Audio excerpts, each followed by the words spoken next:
O que é que realmente separa as pessoas ricas das outras, hein? Olha, não é sorte, nem herança e, na maioria das vezes, nem é só o trabalho duro. Segundo T. Harv Eker, no livro Os Segredos da Mente Milionária, a resposta está na nossa mente. Então, bora desvendar esses segredos. Essa é uma história que a gente ouve toda hora, né?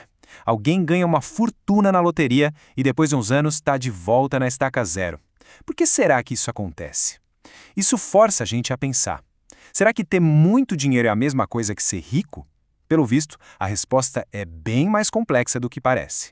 E aqui está a ideia central do livro. Pensa na nossa mente como se fosse um termostato financeiro. Se ele estiver programado para, sei lá, 20 graus, mesmo que a pessoa ganhe milhões e o ambiente esquente, a mente vai dar um jeito de se livrar desse dinheiro todo para voltar para a temperatura que ela conhece, a zona de conforto. A verdadeira riqueza, então, não está na conta bancária, está nessa programação mental. Para reprogramar essa mentalidade, a gente vai explorar 5 áreas que são cruciais. Primeiro, vamos entender o nosso modelo financeiro atual. Depois, ver como assumir o controle total. Pensar numa escala maior, aprender com quem já chegou lá e, por último, colocar a mão na massa com as ferramentas para dominar o jogo do dinheiro. Ok, vamos começar pela base de tudo, o nosso modelo financeiro. É como se fosse um software rodando ali, quietinho, em segundo plano, sabe? Ele é formado por tudo que a gente ouviu e viu sobre dinheiro na infância. E essa programação, que é invisível, acaba ditando cada decisão financeira que a gente toma hoje em dia. O Eker nos dá uma fórmula que é muito poderosa. A nossa programação mental gera os nossos pensamentos. Esses pensamentos criam sentimentos. Os sentimentos, por sua vez, nos levam a agir de um certo jeito. E as nossas ações, no final, geram os nossos resultados. Ou seja, não adianta nada tentar mudar as ações sem antes voltar lá na raiz de tudo, a programação inicial. Bom, uma vez que a gente entende que a nossa programação interna é que dita os resultados, aparece uma escolha fundamental: ser a vítima dessa programação ou ser o criador de uma nova. É sobre tomar as rédeas da situação. A diferença é muito clara. A mentalidade de riqueza assume o leme do navio, acredita que cria a própria realidade financeira.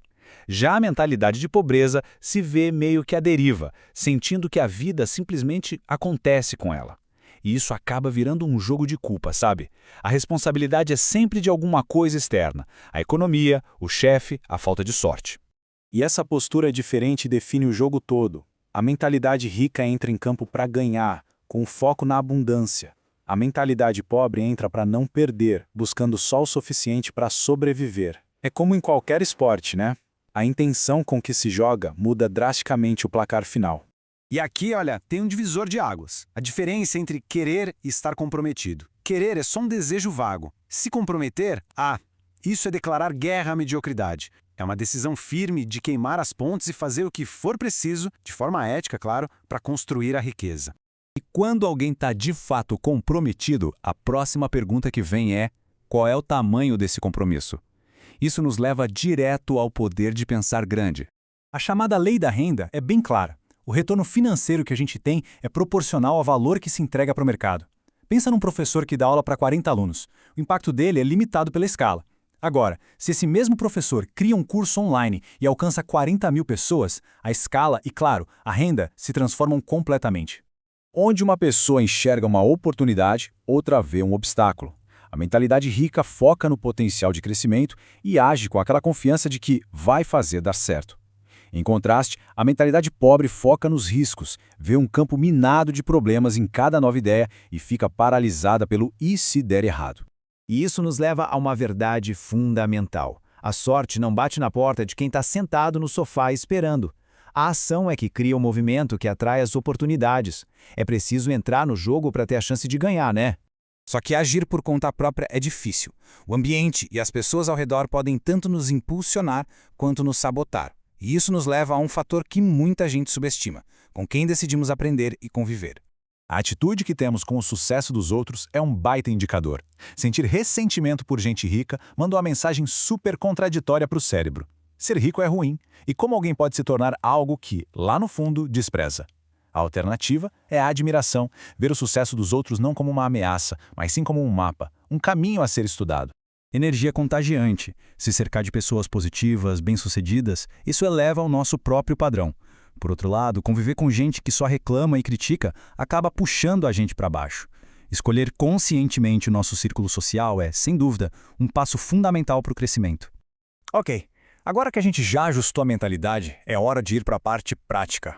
Afinal, não adianta nada pensar como uma pessoa rica se não agirmos como uma. Vamos ver então as ferramentas para dominar o dinheiro. Olha, essa aqui talvez seja a mudança de perspectiva mais importante do livro. A mentalidade pobre foca no rendimento mensal, sabe? Tipo a água que entra num balde. Já a mentalidade rica foca no patrimônio líquido, ou seja, na quantidade de água que fica no balde depois de tapar todos os furos. Essa é a verdadeira medida da riqueza. E para aumentar esse patrimônio, tem 4 motores que precisam funcionar juntos. Primeiro, a renda, o dinheiro que entra.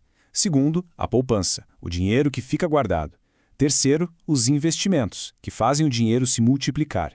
E, por fim, a simplificação, que nada mais é do que otimizar o estilo de vida para sobrar mais combustível para os outros 3 motores. Para gerenciar esses 4 fatores, o Eker sugere o tal sistema dos potes. E a genialidade disso está no hábito. Cada real que entra é dividido em 6 contas com propósitos bem específicos. Uma para a liberdade financeira, outra para a educação contínua e tem até uma conta da diversão, que deve ser gastada todo mês, para não esgotar e manter o equilíbrio.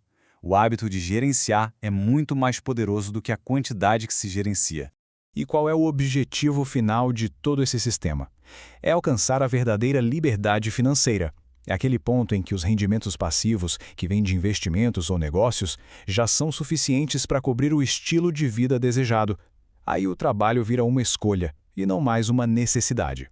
E para fechar, a pergunta que fica é: olhando para todos esses princípios, desde a programação mental lá de trás até a gestão prática do dinheiro, qual desses arquivos mentais parece que precisa de uma atualização urgente na vida de cada um? A mudança começa com essa autoanálise.